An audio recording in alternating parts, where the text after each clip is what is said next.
Olá, queridas mães, muito bom dia, mães que estão chegando no canal, mães que já estão aqui. Hoje eu quero começar uma leitura sobre um livro bem importante e interessante para nós mães, que é o título do livro é Criança, uma abordagem espírita. Nós sabemos que existe por trás de todo comportamento, de todo transtorno, de toda atitude, né, escolha, decisão, hábito até, né, nós sabemos que existe uma causa e uma origem, né? E como terapeuta familiar, buscando entender o que acontecia com a minha família, com os meus filhos, com a minha mãe, comigo mesma, eu cheguei é, a essa função, né, de terapeuta familiar. Minha primeira formação, como vocês já sabem, vocês que me acompanham, vocês que ainda não, é, que estão chegando agora, ainda não sabiam, a minha primeira formação é pedagoga, tá? Eu sou uma contadora nata de história, é, cresci vendo e ouvindo meu avô e minha mãe contando história, minha avó, minhas tias, nós nos sentávamos para tirar a raiz do alho, bater coentro. Bater coentro é a forma de tirar a semente do coentro da haste, né, da, da planta. Ou mesmo raspar mandioca, né? Tá? Então, temos aí é, essa história maravilhosa, né, essa bagagem incrível de ter trazido comigo desde cedo essa paixão pela contação de história, tá? Então, hoje nós iniciamos aqui no YouTube, no meu canal, é, Criança, uma abordagem espírita, a leitura, tá? Em áudio que eu vou trazer para vocês e no final a gente vai trazer também uma explicação, tá? Esse livro é de 2007, tá? O autor é o Valderir Bezerra de Almeida, tá? E ele traz considerações assim muito importantes para a educação de hoje, de nós pais, tá? E eu vou começar com palavras iniciais, tá?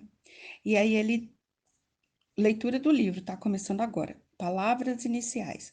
Temos a certeza de que o conceito pleno de criança, numa visão espírita, não pode ser alcançado nesta obra. As revelações feitas pelos espíritos superiores e que deram origem ao espiritismo ainda não foram satisfatoriamente assimiladas por nós. Debatemo-nos, por enquanto, nas dificuldades conceituais oriundas das diferenças de evolução moral e intelectual entre os mundos visível e invisível superior.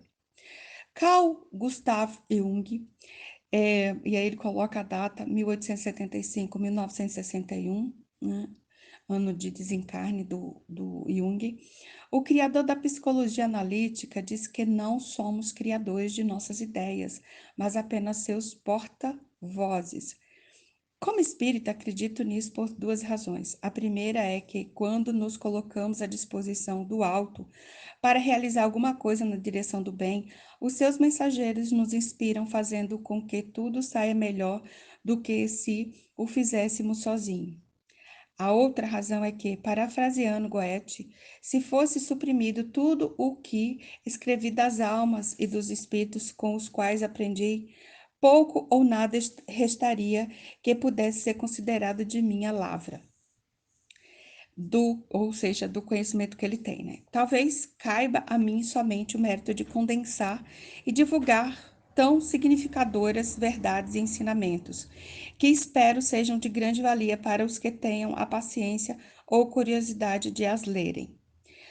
O que me impulsionou a escrever este livro foi o fato de presenciar jovens pais, frequentadores e trabalhadores de casas espíritas, criando seus filhos como se fossem almas recém-criadas por Deus, sem saber aproveitar racionalmente as condições passageiras de inocência e pureza para reeducá-las. Observo pais inexperientes, não distinguindo os instintos das tendências que todos trazemos de existências passadas, acreditando as deformações de caráter já apresentadas nos primeiros anos de vida ao estágio da infância, não admitindo nenhuma jaça em uma criança, acreditando que seja ela pura por natureza. É ainda a permanência das teorias reducionistas de Jean-Jacques Rousseau, e ele coloca a data de nascimento, 1712, e morte de Rousseau, né, 1778, em que a criança nasce pura e se corrompe com a sociedade, devendo por isso dela se defender. Então ele ressalta aqui de que nós pais acreditamos que a criança nasce pura, né, sem uma bagagem, sem outras experiências em vidas passadas, e que quando essa criança começa a demonstrar comportamentos, sinais de que está desrespeitando, está desafiando, os pais acreditam que isso é nato da criança, que é porque ela é inocente, que é porque ela é pura, que é porque ela não sabe o que exatamente está fazendo. E eu, assim, colocando já um adendo, né, abrindo um parágrafo aqui, um parêntese, dizendo para vocês, mães que estão me ouvindo, que infelizmente, nós acreditamos que a criança não sabe de nada. Isso é uma crença que nós, mães, precisamos eliminar urgentemente de nossos corações, de nossos pensamentos, de nosso cérebro. Que criança, sim, ela entende, ela é sábia, ela é inteligente desde a barriga, ela tem entendimento. Só que nós subestimamos essa inteligência da criança e muitas crianças se revoltam com isso, porque muitos pais, eu convivi com várias mães na creche, especialmente uma que a gente chamava para conversar, falando que a criança ela estava apresentando desde pequenininha, quando começou os primeiros passos, apresentar um comportamento que não era condizente com aquilo que a sociedade acha normal, né? Uma criança normal que tem seus 1 ano e 2 meses, 1 ano e 3 meses, e ali a gente tem 8 crianças, e uma criança, 2 crianças estão apresentando comportamentos é, irritadiços, que mostra mesmo que a criança está sofrendo, que ela não sabe como lidar com aquela emoção que está ali dentro dela. E a mãe acredita que ela é uma inocente, que não sabe de nada, que faz aquilo porque é dela, é um traço de personalidade da criança. E eu digo para vocês, como estudiosa do comportamento humano, aquela criança está absorvendo uma emoção, um sentimento que paira ali naquele ambiente, ou seja, na casa dela, na família dela, no sistema familiar, entre pai e mãe, ou aqueles componentes, os integrantes da família, tá? Então, vale ressaltar dessa forma. Então, voltando à leitura do livro, outro fato que me comoveu foi ver jovens homens e mulheres cheios de sonhos casarem-se planejando uma família composta de crianças lindas e inteligentes e frustrarem-se com a chegada do primeiro filho portador de alguma deficiência. Então, você vê como o livro é atual, né? Ele foi escrito em 2007 e está aí 2024 e nós temos muitas mães, né, que estão recebendo crianças com muitos transtornos, né? Virou moda a criança desenvolver algum transtorno, me desculpem a forma como eu coloquei, colocando, né, trazendo a moda, porque nós estamos deixando de lado, eu sempre conto a história, né, e já saindo da leitura do livro de novo, é, eu sempre conto a história do Thomas Edison, onde a mãe dele escondeu que ele foi criticado pelos professores, isso há muitos anos, né? E hoje a gente vai buscar, quando a gente sabe de alguma coisa, um comportamento, a gente vai pesquisar sobre aquela doença, e infelizmente, quando você pesquisa sobre uma doença e você traz isso para tua casa, você intensifica esse comportamento do teu filho. Então, é a partir do momento que você começa a pesquisar sobre transtornos, as características, os sintomas inerentes àquela doença, aquele transtorno, mais o teu filho começa a apresentar, porque você valida esse comportamento nele. Olha que coisa grave, né? Então, quando você passa, quando você termina, quando você elimina isso do comportamento, buscando buscando formas de você curar o teu filho. Não, existe alguma terapia que fala disso, né? Ah, eu achei a Rosélia Cruz, então vou ver o que que ela está dizendo sobre curar transtorno, qual é a origem, qual é a causa. E não, a gente fica se apegando a buscar mais características, o que valida esse comportamento, e infelizmente muitas estão aí.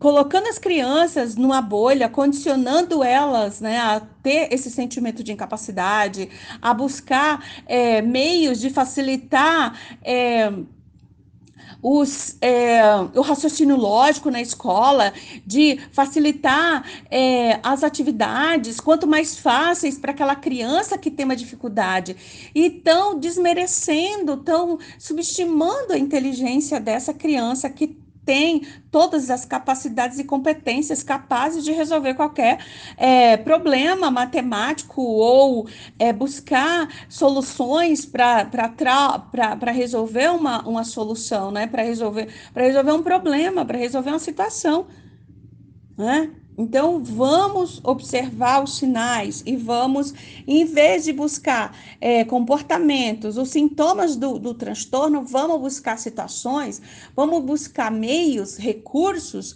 para diminuir e até eliminar esse comportamento, esse transtorno de nossos filhos. Voltando à leitura. Mesmo tendo conhecimento doutrinário, não entendiam muito claramente aquela situação. Estou falando dos pais, né? As informações a respeito que lhes interessavam naquele momento cruciante encontravam-se esparsas, dificultando-lhes o esclarecimento e a consolação. Buscamos então alguns ensinamentos em diversas obras, mesmo não espírita, e juntamos-los para facilitar o estudo e a compreensão do fato. Ele está falando dos próximos capítulos, né? Fica a nossa esperança de que na bateia de garimpagem literária, ou seja, na pesquisa, né? Garimpagem, buscar literária que fizemos, ó, na bateia de garimpagem, na pesquisa de busca literária que fizemos, os jovens pais encontrem algumas pepitas espirituais valiosas e com elas elaborem um colar de renúncia, de coragem, de resignação e de amor, virtudes necessárias à nobilitante tarefa de reeducar algumas almas que nascem na condição de filhos. Esperamos ainda que as informações aqui contidas possam servir de apoio aos evangelizadores, aos alunos do estudo sistematizado da doutrina, ele diz, da escola, da IAE, aos palestrantes, aos educadores, aos trabalhadores da área de atendimento fraterno e aos que se dedicam ao acolhimento da gestante nas casas espíritas, ou enfim, né, nas escolas também, como eu sou uma pessoa que trabalho com escolas, atendo voluntariamente numa escola, também eu espero, né, que esse conteúdo sirva para alunos, seja contribuição para professores, para diretores, para coordenadores, principalmente para a família, né, o sistema familiar, né, que é do micro para o macro, que se muda as pessoas. Não adianta esperar que um professor mude um aluno, mude 35 alunos, ele vai trazer conhecimento, mas ele vai lidar com 35, 40 pessoas, cabeças diferentes. Agora, dentro de casa, cada pai cuidando de seu filho, educando, trazendo valores, será de imensa contribuição para a sociedade, tá? Quando esses alunos, essas crianças se juntarem em um ambiente coletivo. O entendimento do que é a criança numa visão espírita favorece que se conheça melhor o homem, qualquer que seja o ângulo de observação adotado.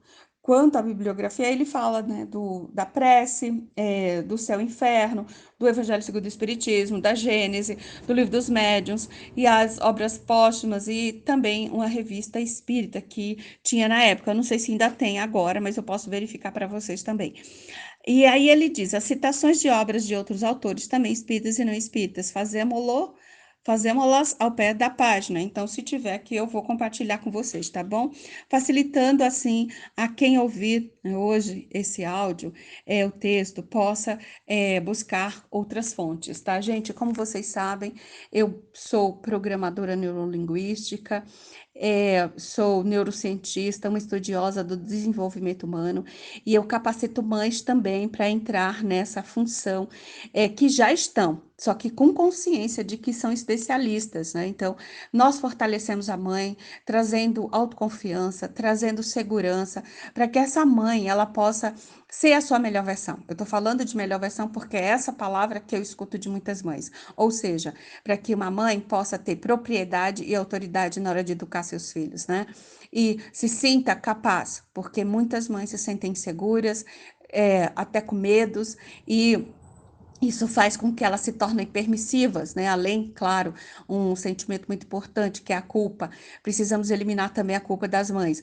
Então, o próximo capítulo do livro, que aí é o primeiro, né, capítulo, a gente vai ainda tem introdução. Então, ainda vou ler a introdução para vocês. Amanhã de manhã eu leio a introdução, tá bom? E aí nós vamos, à medida que vamos, aí tem a reflexão, aí tem o capítulo 1, né? A criança, o que ela é, tá? Então, ainda tem introdução, ainda tem, antes de chegar aí ao primeiro capítulo, ainda tem uma reflexão e depois que é o primeiro capítulo, tá? Então, te aguardo aí. E se foi bom para você, deixa nos comentários se foi proveitoso, se você gostou dessa ideia. Compartilha com uma mãe amiga e vamos levar essa mensagem de paz, de tranquilidade e de clareza, tá? Mostrando cada vez mais, tendo clareza, tendo discernimento de que a criança, ela traz uma bagagem que é necessário nós pais sermos observadores de nossas crianças para que nós possamos educar e preparar homens, não apenas para a sociedade, mas para a vida eterna. Gente, eu agradeço muitíssimo. Se inscreve no canal, compartilha com a mãe amiga, comenta e muito obrigada. Ativa o sininho para você receber o próximo áudio, tá bom? Eu vou postar esse áudio, tá? Um beijo para vocês enorme, muita paz, muita luz e tranquilidade na vida de cada uma.